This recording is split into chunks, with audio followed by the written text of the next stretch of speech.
Alright, before this video starts, just to let you guys know, this is me just messing around in the Garry's Mod 13 beta, so it's not Murder Miners gameplay. But anyways, to the video.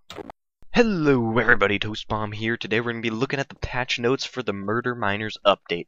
Now, this update I don't believe is actually out yet, but it should be coming out soon. Now, the first thing that they are fixing is the lobby glitch, and this is huge. This is the stuff that when you're in the game, you get random disconnects, the game freezes when you're trying to start up, or someone's server says it has 65k ping. That stuff should all be fixed, which is huge because that stuff was kind of annoying and is what was holding the game back. Frame rate issues should be panned out. Sometimes if you're on a bigger map with like 20 people, the frame rate would go way down and it sucked and it was basically impossible to play. That should be fixed. Code 4 errors should be fixed as well. Some people are having problems with those. Crash when setting max players when match is private. That's annoying when you just want a big private match. I don't know. I heard people complaining about that, but I've never had experience with it. Now team changes. It's Team 1 and Team 2 now, so there's no more red and blue. This kind of helps because it was confusing to say red and blue when you actually didn't change colors. Like if you choose to be black and orange and green, in team games you're still going to be black and orange and green. So you didn't actually change colors like you do in Halo. So Team 1 and Team 2 actually makes a little bit more sense. Enemies always have red names over them, and for non-enemies, the names are green. So that also just makes more sense. Show teammates' names through blocks. That also makes sense too. It helps out.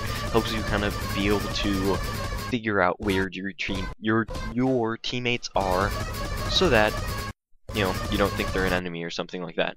Reticle changes to green X when aiming at a teammate. That helps a ton too, because I've actually gotten some team kills before and gotten booted for killing a teammate because I didn't realize he was an enemy.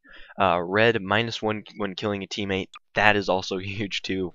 I'm not sure if you actually did get a +1 when you killed your teammate, but there was not very much feedback for it. So adding that definitely is a plus, or I guess in this case, a negative. Ha! Get it? Because it's -1. Anyways. Always show teammates on the radar. That also just helps figure out where your teammates are. Cool. 2 scoreboards side by side for each team. So before it was like Team 1 on top, Team 2 on the bottom. And it was a little bit harder to look at. So having them to the sides just makes it a little bit easier to look at. No melee lunge at teammates. And that was another thing.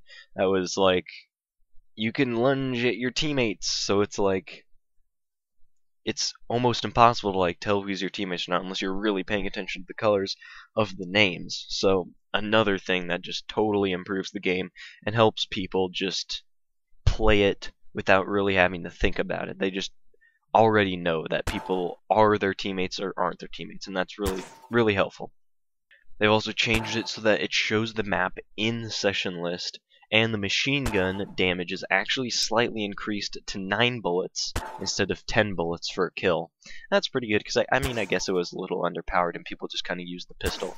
And they actually changed the name of the machine gun to the assault rifle. They also slowed down the sniper's rate of fire, which I guess is pretty good because that thing's pretty powerful. They increased the pistol clip to 12 bullets and increased the fire rate. Wow, that's pretty crazy. That's crazy. Increase to 12 bullets, increase fire rate. Cool. Oh, that's pretty awesome. I don't know, I like the pistol. I hadn't actually seen that before. That's new to me. That seems awesome. More like Halo 1. I'm all for that. Aiming. Sliders for aim acceleration, red reticle sensitivity, and aim assist. What? I don't know how they read my mind, but this is what I've been wanting from this game. This is what I've been wanting from every game. This is awesome. Aim sliders for acceleration. Make the game feel how you want. A lot of people don't like aim acceleration because they feel that it makes aiming inconsistent. Some people like it for the smoother feeling that it provides, and they think that, in some cases it can be beneficial because when you're aiming at somebody and you're making tiny adjustments, it makes it even slower, so it gives you a little bit more accuracy. So people play however they want. That's how it should be. Increased range of sensitivity. So I'm assuming what they mean there is when you're zoomed in, you can actually change the sensitivity of that. Added XY sensitivity sliders, so you can make your up and down faster, your side to side faster, which if you didn't know in Halo, a lot of people don't know this, is that your side to side, your X is actually quicker than your Y. Something to know. But in Call of Duty, it's equal both ways. You can also press X now to select your previous loadout. So when you're in the loadout screen, sometimes you kind of get into this groove of like, yeah, sniper pistol, sniper pistol, sniper pistol. And the one time you'd accidentally select sniper machine gun, you're like, crap. Now you just press X and you'll get your previous loadout, so you'll never mess up. Miner gun, when design mode is off, cannot place space blocks, which is good because you could totally troll the entire area with space blocks. If you don't know, space blocks are the jumpy blocks that make you fly in the air. So you could pretty much just fill in the entire ground with space blocks and people would constantly be bouncing around. Removed the fill tool, which that's pretty good because that was just again an easy way to troll. And also decreased the line mode to 5 blocks. Also good, because it was an easy way to troll. Miner gun laser sound playing after the game ending. I guess I've never experienced that, but I guess it was a bug. So if you experience that, it should be fixed. Controls need to say use instead of reload. Yeah, that was kind of a weird bug that they had. It said it was called use, even though it was actually reload. I don't know what was up with that or why they named it that. Louder ambient / slight decrease in other volume. That's kind of good, I guess. Some of the sounds were pretty loud, so I don't know. That's fine. System link in multiplayer menu. Now, there actually is system link in the game. You have to do this really odd button combination to actually get to the system link menu. So now it's just a thing you can select in the menu, so it's actually something that people can find instead of like the few insiders that actually know about it. Map making mode instead of design mode. That makes a little more sense. It's just a little more straightforward, so you know what you're getting out of that mode before you even go into it. Teammate spawning logic. Will not attempt to avoid spawning near teammates. I guess they kind of just had one system that was set up for like FFA, and even when you're in a team situation, it was still taking into account your team's positions, so it wouldn't spawn you near them. So now it probably just doesn't even matter, or maybe even has a slight influence over your teammates. Sniper / pistol zoom shutter sound effect. That's kind of a cool addition. You know, it makes a little noise when you zoom in and out. Kind of cool. Put customized controls at top of menu. Kind of a nice thing, just easier to get to your controls because that's really what you're going to be using that menu for the most anyways. Make scoreboard smaller font. I don't know, I never had an issue with that, but maybe that was an issue when you had like 20 people in the game.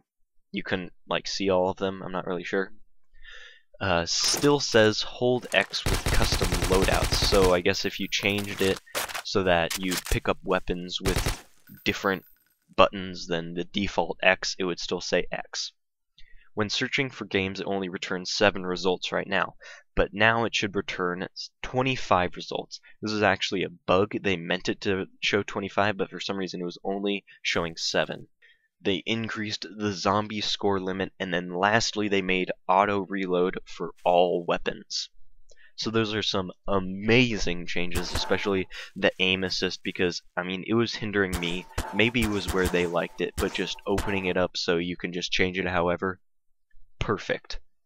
Amazing. More games should do stuff like that, and it's sad that they don't. More games should also do customizable button remapping, because it helps out a lot of people. I don't know, there's one guy on YouTube named Chuck, or Ask a Capper, by what he goes by on YouTube is Ask a Capper. I can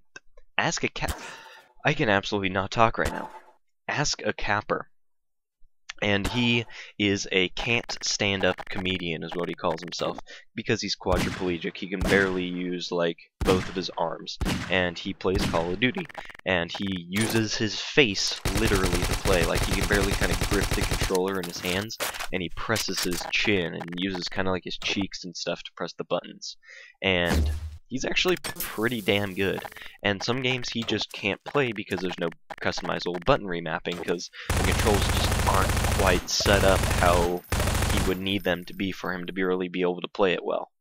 And with a game like this, he'd be able to play. Of course, he would kind of have a harder time, probably, but he could actually potentially play it. Anyways, that'll do it for this video. If you liked the video, you can leave a like or a comment, or you can subscribe, because I post new Halo videos every day, except this one was actually Murder Miners, so that's kind of a lie, but just disregard that last part. Anyways, thanks for watching. Bye.